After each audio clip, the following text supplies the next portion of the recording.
สบายดีสบายดีพี่น้องมาฮักดอกแคมเนาะมื้อนี้เนาะมากับลูกสาวพี่น้องเนาะกับลูกสาว2คนคือเก่าพี่น้องฮักดอกแคมพอได้ขายพี่น้องพอได้เติมเน็ตเนาะพอได้ลิ้นโทรศัพท์พี่น้องเนาะขายดอกแคมแล้วซื้อบัตรเติมเงินเนาะก็สิได้ลิ้นได้ทักทายน้ำพี่น้ำน้องเนาะได้มีแห้งพี่น้องเนาะพอมีแห้งได้ลงคลิปเนาะไปเฮ็ดเวียกอันใดก็ถือโทรศัพท์ไปนำพี่น้องเนาะถือโทรศัพท์ไปนำถ่ายคลิปกับลูกสาวเนาะบางครั้งก็ไปกับเมียก็ได้ถ่ายคลิปกับเมียเนาะพี่น้องเนาะก็สิประมาณนี้เลยเนาะชีวิตของคนบ้านนอกบ้านนาพี่น้องเนาะ2คน3คนเนาะลูกสาวคนหนึงก็ยังอยู่รุมพุ่นพี่น้องเนาะมาดอกแคม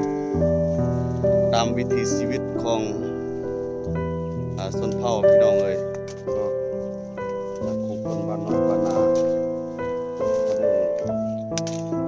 ซื้อไปนัวซื้อแนบโทรศัพท์เนาะซื้อบัตรโทรศัพท์บัตรเติมเน็ตเนาะชีวิตเท่านี้เลยพี่น้องเอ้ยชีวิตของคนบ้านนอกบ้านนาเนาะ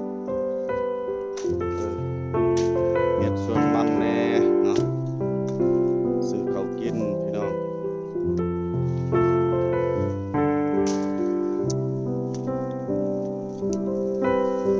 ตามวิถีชีวิตของคนบ้านนอกลูกสาวก็รู้จักคำว่าลูลาเนาะพี่น้องเนาะใช้ชีวิตธรรมชาติอยู่กับธรรมชาติเนาะ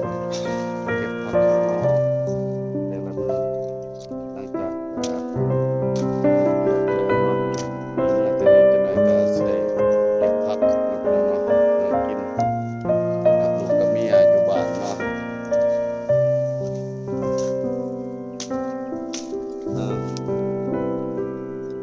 จังได๋ก็ขอฝากกดไลค์กดแชร์หน่อยเด้อแล้วก็กดติดตามเนาะทางช่อง YouTube เนาะลุงโตยพาส้มเนาะพี่น้องเนาะสิถ่ายทอดเนาะสำหรับช่องข้าพเจ้าก็สิถ่ายทอดตามวิถีชีวิตจริงเนาะการนำใช้ชีวิตประจำวันข้าพเจ้าเนาะลูกสาว2คนเนาะฝากกดไลค์กดแชร์หน่อยเด้อเนาะเพื่อเป็นกำลังใจให้เนาะ